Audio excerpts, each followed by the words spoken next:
नमस्कार मित्रांनो, मी आजपासून तुमच्यासाठी डेली चालू घडामोडीचे व्हिडिओ घेऊन येणार आहे. तुम्हाला हे व्हिडिओज आवडले तर नक्की व्हिडिओला लाईक, शेअर आणि सबस्क्राईब करा आणि तुमच्या मित्रांपर्यंत शेअर करा, म्हणजे त्यांनासुद्धा या व्हिडिओचा फायदा होईल. चला तर मग आज आपण मार्च महिन्यातील काही इम्पॉर्टंट घडामोडी बघूया. नंबर फर्स्ट आहे क्वेश्चन नंबर फर्स्ट आहे, जागतिक जल दिन केव्हा साजरा केला जातो? ऑप्शन ए आहे 20 मार्च, बी आहे 2 मार्च, सी आहे 8 मार्च, डी आहे 22 मार्च. तर जागतिक जल दिन हा 22 मार्चला साजरा केला जातो. या 2024चे जागतिक जल दिनाची थीम होती पीस, वॉटर फॉर पीस. जागतिक जल दिनानिमित्त आपण थोडी माहिती बघूया. जागतिक जल संकट आणि पाण्याचे महत्त्व याबद्दल जागरूकता निर्माण करण्यासाठी जगभर दरवर्षी 22 मार्च हा जागतिक जल दिन म्हणून पाळला जातो.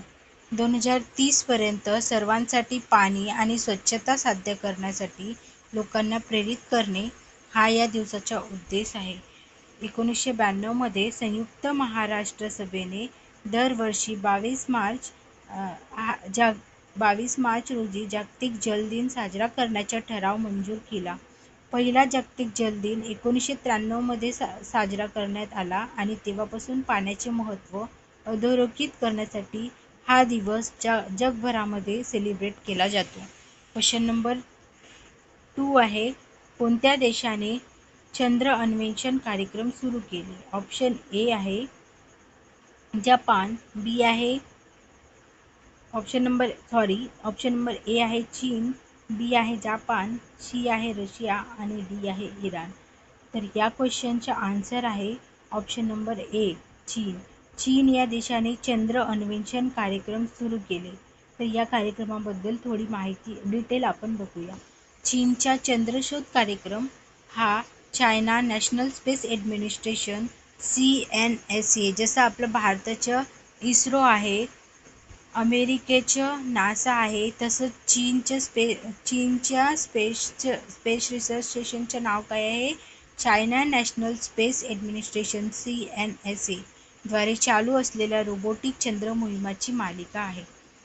आणि हा चंद्र अन्वेषण कार्यक्रमाचे उद्दिष्ट आहे चंद्राचा पृष्ठभाग, भूगर्भशास्त्र आणि पर्यावरणाचा अभ्यास करणे, तसेच अंतराळ संशोधनासाठी नवीन तंत्रज्ञानाचे प्रात्यक्षिक आणि विकास करणे आहे. आणि हा कार्यक्रम कधी सुरू करण्यात आला? 21 मार्च रोजी. 21 मार्च 2024 रोजी चीनने चंद्रशोध कार्यक्रमाचा एक भाग म्हणून मॅकफिश पासून बनवलेल्या पौराणिक पुलाच्या नावावरून क्विपियाओ 2 हा उपग्रह प्रक्षेपित केला. तर लक्षात असू द्या की चीन या देशाने चंद्र अन्वेषण कार्यक्रम सुरू केले. क्वेश्चन नंबर 3 आहे, स्टार्टअप महाकुंभ कुठे आयोजित केला गेला? स्टार्टअप महाकुंभ 2024 हा कुठे आयोजित केला गेला? ऑप्शन ए आहे हैदराबाद, बी आहे केरळ, सी आहे मुंबई, डी आहे दिल्ली.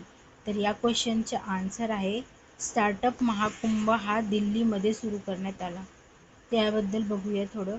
स्टार्टअप महाकुंभ भारताच्या स्टार्टअप इकोसिस्टमचा प्रचार आणि उत्सव साजरा करण्यावर लक्ष केंद्रित करणारा एक प्रमुख कार्यक्रम आहे आणि याचे उद्घाटन पंतप्रधान नरेंद्र मोदी यांच्या हस्ते नवी दिल्लीतील भारत मंडपम येथे करण्यात आले. या कार्यक्रमामध्ये 2047 पर्यंत विकसित भारत संकल्पनेचा एक भाग म्हणून उद्योजकतेला पाठिंबा देण्यासाठी हा स्टार्टअप महाकुंभ सेलिब्रेट करण्यात आला. या क्वेश्चनमध्ये एक क्वेश्चन बनतो की विकसित भारताच्या संकल्पनेच्या टार्गेट कधीपर्यंतच्या आहे? तर त्याचा आन्सर आहे 2047 पर्यंत. क्वेश्चन नंबर 4 आहे, IPL मध्ये पहिल्यांदाच सांख्यिकी यंत्रमानवाचा वापर केला गेला त्या रोबोटिक्सचे नाव काय? तर त्या सांख्यिकी यंत्रमानव म्हणजे स्टॅटिस्टिकल रोबोटिक्सचा वापर केला गेला. कुठं? IPL मध्ये. तर त्या रोबोटिक्सचे नाव काय आहे? ऑप्शन ए आहे क्रिको, बी आहे इरिस, सी आहे पॉलो, डी आहे ट्रिलिस. तर या क्वेश्चनचे आन्सर आहे क्रिको. क्रिको या स्टॅटिस्टिकल रोबोटिक्सचा वापर केला गेला. आणि याचा उपयोग काय आणि हे कुणी केलं? क्रीडा विभागाचे प्रमुख संजोग गुप्ता यांनी केलं. आणि त्यांनी सांगितले की आम्ही क्रिको नामक सांख्यिकी यंत्रमानव तयार केला आहे. तो समालोचकांचे सहाय्य करेल. जसे की आमच्या समालोचकांना विराट कोहली IPL मध्ये एखाद्या प्रकारच्या चेंडूवर किती वेळा बाद झाला आहे याची माहिती पाहिजे असल्यास ते क्रिकोला याबाबत विचारू शकतील आणि तो 30 सेकंदात त्यांच्या प्रश्नाचे उत्तर देईल, असे क्रीडा विभागाचे प्रमुख संजोग गुप्ता यांनी सांगितले. म्हणजे काहीही क्वेश्चन आपल्याला क्रिकेटचे त्या पिचचे रिलेटेड या फिर क्रिकेट जे झालं त्यांच्याशी रिलेटेड आपल्याला जर त्या क्रिकोला विचारायचे आहे तर तो त्या क्वेश्चनचे आन्सर 30 सेकंदाच्या आत देईल, असे सांगितले आहे क्रीडा विभागाचे प्रमुख संजोग गुप्ता यांनी. क्वेश्चन नंबर 4 आहे. क्वेश्चन नंबर 6 आहे. क्वेश्चन नंबर 5 आहे. जगप्रसिद्ध आयफेल टावर कुठं आहे? आणि हा चर्चेमध्ये आहे आता सध्या. नंबर 1 आहे पॅरिस, 2 आहे जपान, 3 आहे रशिया आणि 4 आहे चीन. तर या प्रश्नाचे आन्सर आहे पॅरिस. पॅरिस कुठं आहे? फ्रान्समध्ये. आणि आयफेल टावर सुद्धा पॅरिस फ्रान्समध्ये आहे. आणि हा कशाला चर्चेत आहे? तर आयफेल टावरची निर्मिती कधी झाली? आयफेल टावरची निर्मिती झाली 1887 ते 1889 मध्ये.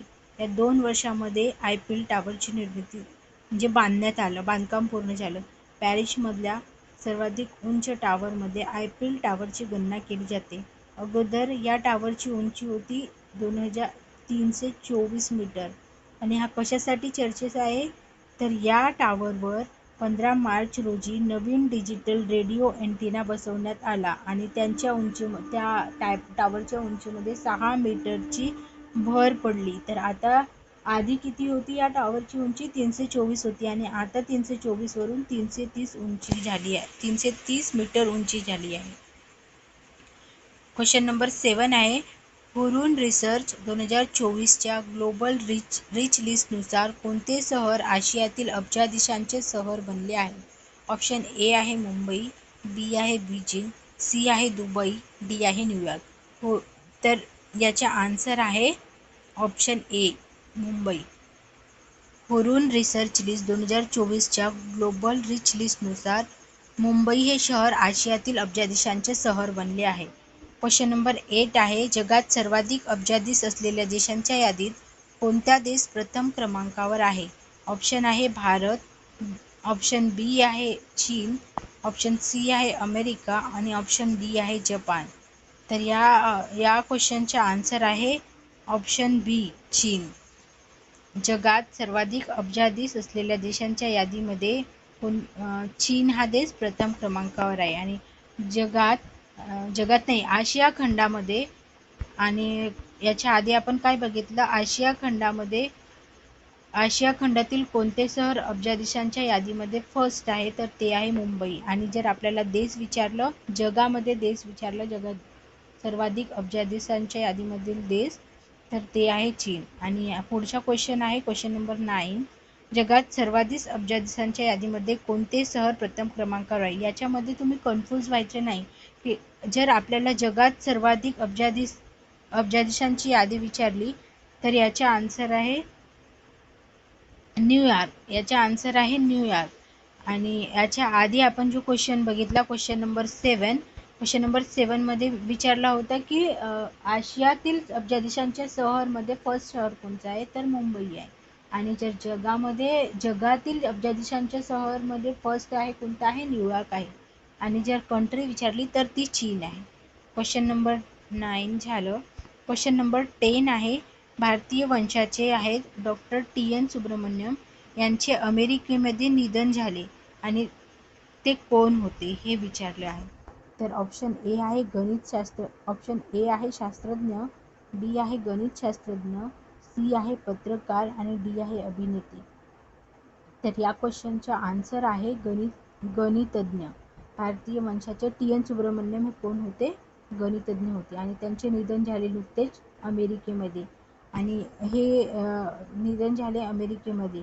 आणि ते म्हणजे त्यांची ओळख काय आहे, काय होते ते, तर ते होते जनरल मोटार वाहन कंपनीचे संस्थापक. नेक्स्ट क्वेश्चन बघूया. Question number 10. कोणत्या कालावधी दरम्यान श्रीलंका देशात महिला क्रिकेट करंडक स्पर्धा आयोजित केल्या जाणार आहेत? याच्यामध्ये डेट विचारली आहे की कोणत्या डेटला श्रीलंकेमध्ये महिला क्रिकेट करंडक स्पर्धा आयोजित केल्या जाणार आहे. तर ऑप्शन ए आहे 19 ते 28 जुलै, ऑप्शन बी आहे 13 ते 22 जुलै, सी आहे 11 ते 18 जुलै आणि डी आहे 15 ते 25 जुलै. तर याचा आन्सर आहे ऑप्शन ए 19 ते 28 जुलै 2024. 19 ते 28 जुलै 2024 या दरम्यानमध्ये श्रीलंकेत महिला क्रिकेट करंडक स्पर्धा आयोजित केली जाणार आहे. चला तर मग नेक्स्ट क्वेश्चन बघूया. Question number 11. क्वेश्चन नंबर 11 आहे S&P ग्लोबल रेटिंगने 2024-25 भारताच्या GDP किती टक्के राहण्याचा अंदाज वर्तविला आहे? कोणी? S&P global रेटिंगने. तर बघूया याचे ऑप्शन. ऑप्शन ए आहे 6.7, बी आहे 6.5, सी आहे 6.4, डी आहे 6.8. तर याचे आन्सर आहे 6.8. किती असणार आहे 2024-25 मध्ये भारताच्या GDP 6.8. नेक्स्ट क्वेश्चन बघूया. Question number 12. स्वामी स्मरणानंद यांचे निधन झाले ते रामकृष्ण मिशनचे कितवे अध्यक्ष होते? ऑप्शन ए आहे 13, बी आहे 16, सी आहे 19 आणि डी आहे 18. तर याचे आन्सर आहे 16. स्वामी स्मरणानंद यांचे निधन झाले ते कधी होते, कोणत्या वर्षी होते? रामकृष्ण मिशनचे अध्यक्ष 2017 मध्ये. आणि कोणते होते? 16वे अध्यक्ष होते रामकृष्ण मिशनचे. क्वेश्चन नंबर 13 बघूया. केंद्रीय निवडणूक आयोगाने जाहीर केलेल्या महाराष्ट्र राज्यातील कोणत्या विधानसभा मतदारसंघातील पोटनिवडणूक मुंबई उच्च न्यायालयाच्या नागपूर खंडपीठाने रद्द केली आहे? ऑप्शन ए आहे अमरावती पूर्व, ऑप्शन बी आहे अमरावती उत्तर, ऑप्शन सी आहे अमरावती पूर्व अकोला पूर्व आणि ऑप्शन डी आहे अकोला पश्चिम. तर याचा आन्सर आहे अकोला पश्चिम. अकोला पश्चिम या विधानसभा मतदारसंघातील पोटनिवडणूक मुंबई उच्च न्यायालयाच्या नागपूर खंडपीठाने रद्द केली आहे. कुठली? अकोला पश्चिम या विधानसभा मतदारसंघातील. क्वेश्चन नंबर 14 बघूया. क्वेश्चन नंबर 14 आहे जागतिक रंगभूमी दिन दरवर्षी कधी साजरा करण्यात येतो? ऑप्शन ए आहे 25 मार्च, बी आहे 27 मार्च, सी आहे 28 मार्च आणि डी आहे 29 मार्च. तर जागतिक रंगभूमी दिन दरवर्षी 27 मार्चला साजरा केला जातो. 27 मार्च. आणि फर्स्ट टाइम कधी साजरा करण्यात आला? 27 मार्च 1961 मध्ये जागतिक रंगभूमी दिन साजरा करण्यात येतो. सर्वात लास्ट क्वेश्चन आहे क्वेश्चन नंबर 15. युनायटेड नेशन जल विकास रिपोर्ट 2024 नुसार जगातील किती मिलियन लोकांपर्यंत आणखी स्वच्छ पेयजल पोहोचले नाही? ही गंभीर समस्या आहे. चला तर मग याचे ऑप्शन बघूया. ऑप्शन नंबर ए आहे 2.4, ऑप्शन नंबर बी आहे 2.3, ऑप्शन नंबर सी आहे 2.2, ऑप्शन नंबर डी आहे 2.5. तर याचा आन्सर आहे ऑप्शन नंबर सी 2.2.